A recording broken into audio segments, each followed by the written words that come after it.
So hello, I'm very happy to introduce you to IRYNA TSILYK, who's a Ukrainian film director. She's also a writer and a poet. IRYNA's debut feature-length documentary, The Earth is Blue as an Orange, is now in competition in our festival, Biografilm Festival. This film has won the World Cinema Documentary Directing Awards at Sundance. It has traveled to a number of festivals already, including Berlinale and CPH Docs. It has won also some awards at DocuDays, right? So thank you very much, IRYNA, for accepting the invitation to do this interview with us. It would have been nice to do a live Q&A after the screening, but this is another way that we're doing things today. On a positive note, maybe we will reach a wider audience with this interview. So in your film, The Earth is Blue as an Orange, you are following a family which is living in a red zone in Donbass. And you show us how this family was coping with the daily trauma by making a film about themselves, basically. Would you like to tell us a little bit more about how and why you decided to make this film and how you met the family? Mm-hmm. Hello. Maybe that's too late, but anyway, I want to tell you hi, and that's a pleasure to take part in your festival, but that's a pity to do it online, because I would love to go to Italy, I mean, and present my film there for Italian viewers. But anyway, we have this way, and that is also something, because we can communicate, we can ask and answer. So as to our film, everything has started a few years ago from the other project. That's a very interesting project. It is called Yellow Bus. Different professional Ukrainian filmmakers arrange cinema camps for children in the war zone. And the producer of our film, Anna Kapustina, she was one of the lead persons from that project. And she has considered that maybe it would be great to shoot the documentary about these cinema camps for teenagers. And that's why she invited me. First, I was one of the tutors and at one of that camps, and that was really cool experience for me. And we decided to shoot this group portrait of different teenagers who live in the war zone and shoot films. But then it was a moment when we decided to focus on only one family, when I've met these two sisters, Nastya and Miroslava, and they invited me and my team to their hometown, to their family, to this very special house with all the cats and music and everything. And when I met their mother, I realized that maybe we can make it much more deeply and interesting if we will shoot only one family among others. So we decided to do that, and then we have spent 1 year together with them, because we were coming again and again and again, and we were living together with them for some time, and we became their friends, the part of their family too. And actually that was a long journey, to be honest, because this is my debut in full-length documentary, and that was something new for me generally. And I realized that you are shooting film portrait, I mean documentary portrait, you should spend as much time as it's possible with your characters.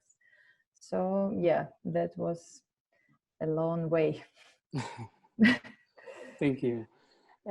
Well, one of the things that that I noted was that there are many surreal moments in the film, and I also read that when the title of the film was taken from a poem by this Paul Eluard. Mm-hmm. It's a beautiful title, I must say, very striking. Can you tell us a little bit more about these surreal moments, you know, that you see in the film, and how you chose this film, this title as well? You know, when you come there, I mean, in the war zone with your fresh eyes, you see so many strange and weird moments, and the local people, they don't pay any attention to it. But when you come there as a, I don't know, fresh person, you see all that small situations of really weird and surreal. Um, I'll try to explain. For example, when I came there for the first time to one of that film camps for children, and we had the situation when we were shooting, we were actually presenting some pieces from cinema classics to these kids, and they were watching the excerpt from Bertolucci's film, and at the same time we've heard the sounds of explosions from the outside, and all these children, they did not pay any attention to it, and that was so surreal for us because you know, it looked like some strange crossing of parallel dimensions.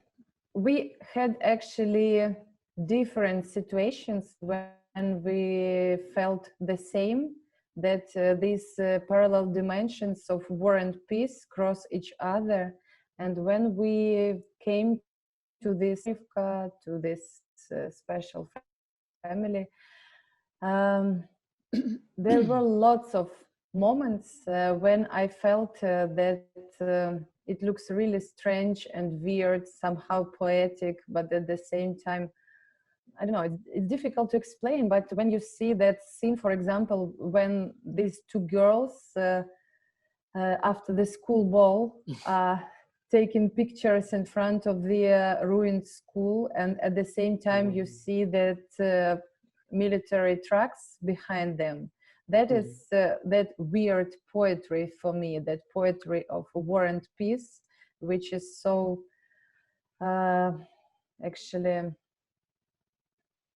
I mean, Ukraine is full of that here and now, and I was trying to show this in this film too. Yeah, yeah. One Yeah, one but other. maybe I should. Uh-huh. Yeah, yeah. Maybe I Go just, ahead. Go ahead. no, I mean, I want to add as to this title of our film. Ah, That is yes. the quote of Paul Eluard's poem. And you know, I had some doubts because it sounds a bit bizarre, and not all the people understand what does it mean, and etc., etc. But then I had a very special moment on one of the workshops.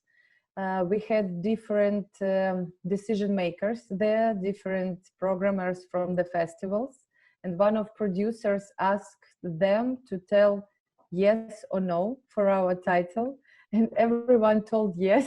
So I decided, okay, To keep it. I will keep it. Yeah, but Very I good. had some doubts because some people told us that it's too complicated, and I can't remember it. It's something about blue, orange juice. I don't remember. But anyway, we decided to leave it, and I guess it was the right decision. It was a good decision, I think.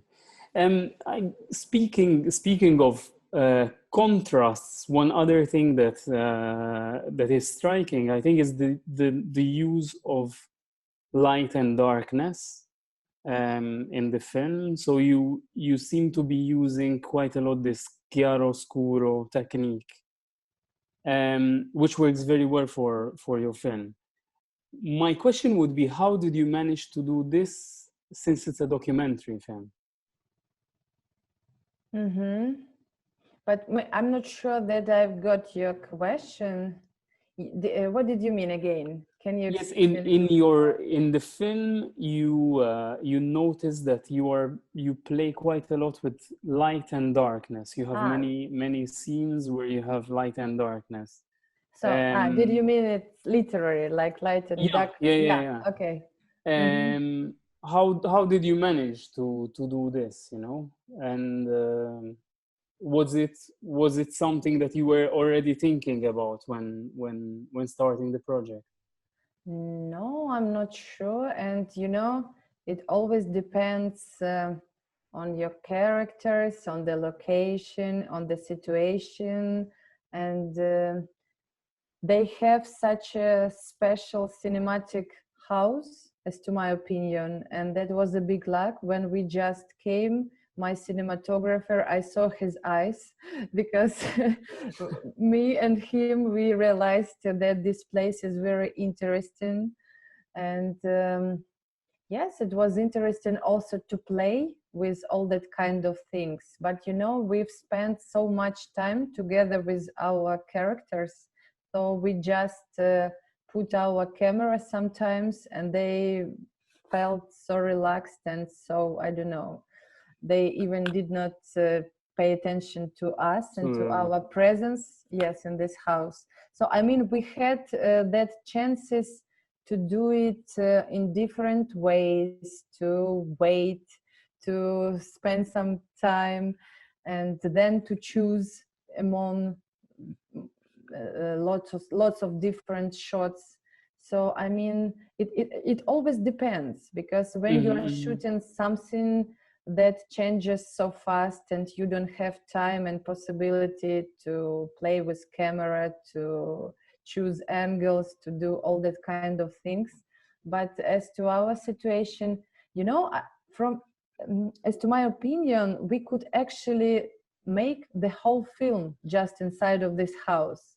And that was maybe my first idea, because I felt that that's an interesting point. And this family, they feel this house as a, I don't know, safety heaven, where full of life and full of mhm, mhm. everything for them. But then I decided that it's also interesting to do something outside, to explain all the situation and the town and Yeah. everything else. But I mean, we had enough time and possibilities to do everything mm, properly. Mhm, mhm, mhm, mhm. Mm-hmm. Perfect. Um, yeah, one other question maybe would be that in the film you have many different layers, many small stories. Let's say there's the story of the family, there's the story of the country at war, there's the coming of age story, the the mother children relationship. Um, was it complicated during the editing process to manage to get everything together, because it works very well together? You have all these little stories, you also have the film within the film that they are shooting, but it all works very smoothly, I think. But was it complicated during the editing, to arrive to this result? Yeah, it was. I mean, the editing of our film was a big challenge for me. And I'm not experienced filmmaker. This is my first film, and I did lots of different mistakes from the very beginning, because smart film directors, they have scripts from the very beginning. As you know, some people say that documentary filmmakers should make a script 3 times. First at the very beginning, then when you are shooting, and the last and the main one when you are editing your film. But when I've started to shoot this film, I was not sure what is my film about. Maybe many film directors have the same problem, but I did some accents, for example, on kids, and all the time I was following them. And very lately I realized that the mother is actually one of the most interesting characters of our film. And that was a pity because I have not shot her a lot from the very beginning. I had lots of questions and troubles and challenges ahead of me. And then I need to say that different workshops were quite useful for me. For example, Dog Incubator or ITFA Summer School, because we've met professional tutors and other colleagues from different projects.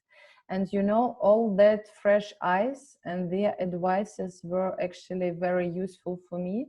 It's not always easy to decide which advices were useful for you here and now, but then when you return home after all that workshops and some time passes and you understand what could you do with your footage again and again and again. So it was also the long way, but we did it as we did. Very good. One other thing I wanted to ask you, which is maybe also linked to what's happening, you know, now. In the film, the family is using this. It's the family is making like an autobiographical film, and they're using this technique to try to heal, you know, the traumas that they have. Do you think that filming ourselves really helps, you know, to heal traumas, maybe war traumas, maybe also, you know, the pandemic trauma that everyone is going through? What are your views about using the filming process, let's say? I'm not sure, and I think I don't have the answers, but at least we try to ask questions, and that is also important to ask ourselves and the other people, does it really helpful in these times of some, I don't know, trials? I don't remember this word in English, but you know, I guess that all the Ukrainians actually have such a big collective trauma, and I see that many people and also my colleagues, we try to deal with it somehow, and maybe storytelling and all that, making films and writing books and all that kind of things is also the way to talk with ourselves about all the things that happen to us here and now. And you know, as to my characters, I don't think that they realize that they try to deal with their trauma, but it was really interesting to observe them during that process, because it was so I guess it was actually their way to feel active, to do something, and because they are not just a passive victims of this war. They try to tell stories, they try to work with their own experience, and maybe they were inspired by all that experience of shooting documentary about them, and then they decided that they also want to shoot something. That was really interesting to realize that our shootings and their shootings cross each other at some points, and we were trying to be very distant, and of course we realized that we should not how to say influence part yet take part take part in their films and their shootings, but at the end of the day that was a really interesting process of this overcrossing, and But no, I don't have the good answer for your question. No, you answered it very well, Yeah, I but think. one day we will have a chance to look back and to realize what had happened to us. Are you still in contact with Hannah and the family? Yes, just today I had Okay. a call from her because I don't know. Do you know that Anna became the mother again? So now she's the mother of 5 kids, and that is something really impressive for me because I'm the mother of only one, and I know that's not so easy to be the mother, but she is like super mom, and she sent me the picture of her the youngest daughter. She is Wow. 1 month and few days. And how is the situation now in Donbass? And I mean, with both the from a war perspective, but also from the pandemic perspective. Because, for example, one thing I noted is that they find comfort also through human connections. So Mm-hmm. did the pandemic affect this, in some way? The distancing, the social distancing, is this affecting them, or is there, or is it not? I don't know. You know, as to my characters, I don't think that all this pandemic situation is something special for them because they came through So many things, yeah. yeah, things that it's not really special to be at home and so many people, the other people from this peaceful world, maybe they realize that it's not so easy to be locked in your house, but you know, they know something about it because Yeah, during the first year of war, they've spent actually almost every night in the cellar in the of cellar, their yeah. house, and it was really dangerous comparing to this Mm-hmm. pandemic situation. Yeah. But as to the war perspective, it's actually the same. I mean, it's still that unbalanced situation when all the world has forgotten about the war in Ukraine, but it's still there, and we still have all these victims, and everything is the same and the same. Mm-hmm. Okay. Um, what maybe what would be also interesting for the audience is to know, because your film premiered before the pandemic, so you premiered in a normal, let's say, festival, live festival, and now the film is going through the festival circuit, but during the pandemic, which has effects on festivals. So some of them are online. What is what is your experience as a filmmaker? Because the connection with the audience is totally different. Yeah, that's true. There's no good or bad, I think, but it's definitely different. What are your thoughts? What are your You know, I think that we were so lucky to caught this last train and to have our world premiere and European premiere at Sundance, at Berlinale, because first of all, we had a chance to invite our characters with us. So when we came to Sundance, we invited Miroslava, the eldest girl, and she's a student of a film school now, and you can imagine what did it mean for the girl to come to USA and to see all these screening halls and the viewers and Q&As. And actually it was also a huge experience for us, I mean for our team, because we are also not so experienced people in all that kind of things.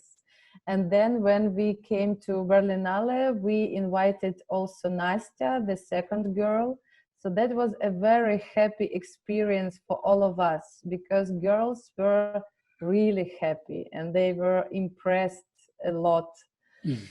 Can you imagine this huge screening halls and all that, I don't know, atmosphere? And then we had a long list of festivals ahead of us. And I was planning my spring and summer and autumn.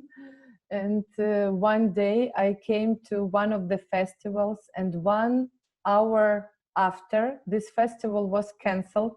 It was really strange situation. I saw all the team from the festival. They were so upset and depressed. And now all of us, we are sitting at home, and all these festivals, they decided to be postponed or to come online, to go online. Then we made a decision to have the online Ukrainian premiere.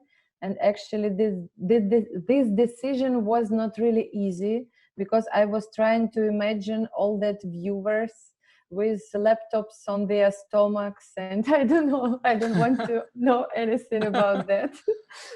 It was really stressful for me, because I was wondering, I was dreaming actually about the other kind of premiere in Ukraine.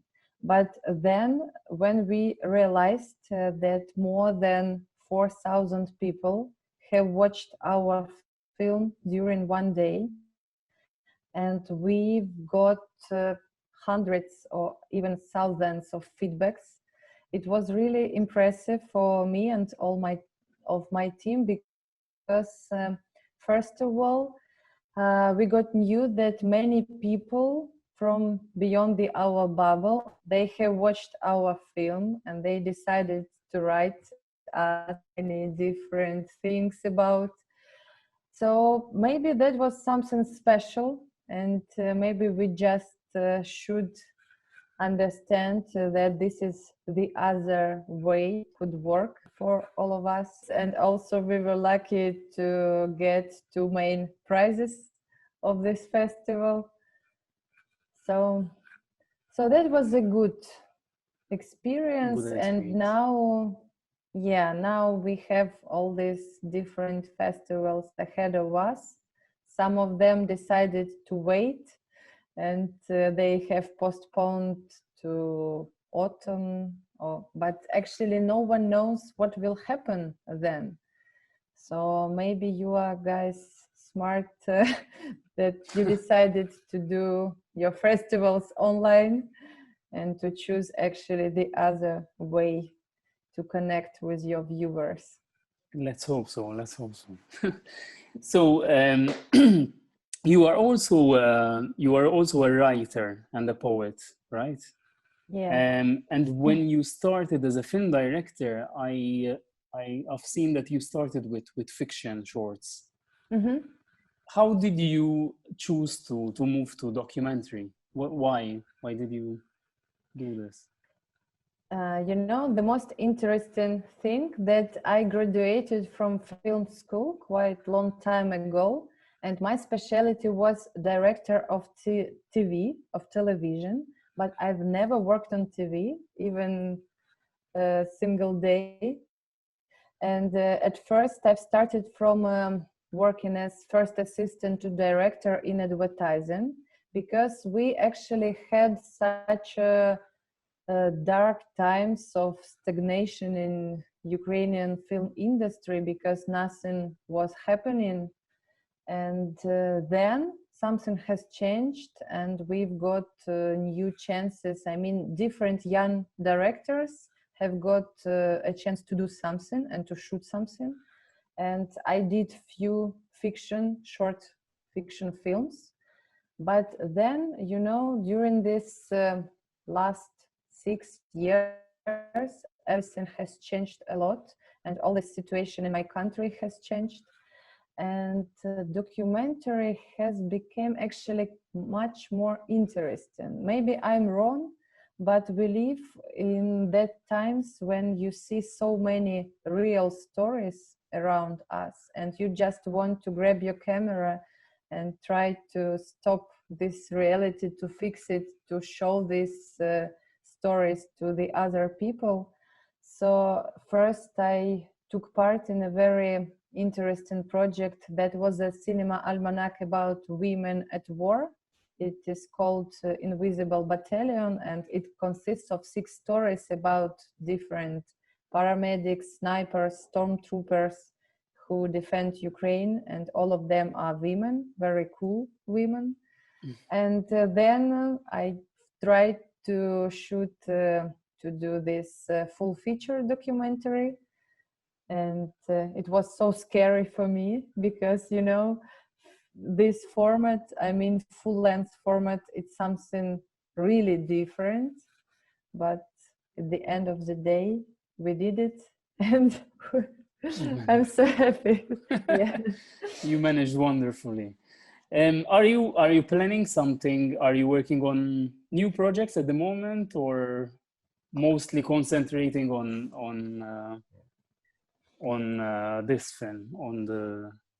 You know, I decided to be even more brave, and I applied again to Ukrainian State Film Agency with the other project, but fiction, full length film. And I don't know, I feel scary again, but maybe I will have a chance to try myself in that. And also I would love to shoot some documentary films again, and I have some ideas, but as we are sitting at home now, we can just work on some development on some scripts, etc. Yeah. Well, I wish you all the luck to your future projects. Thank you very, very much for this wonderful interview. Thank you. It's an honor to have your film at our festival, and good luck because it's in the competition. Thank you Thank so you very much. much. Thank Thank you. you. Ciao. Bye-bye. Ciao.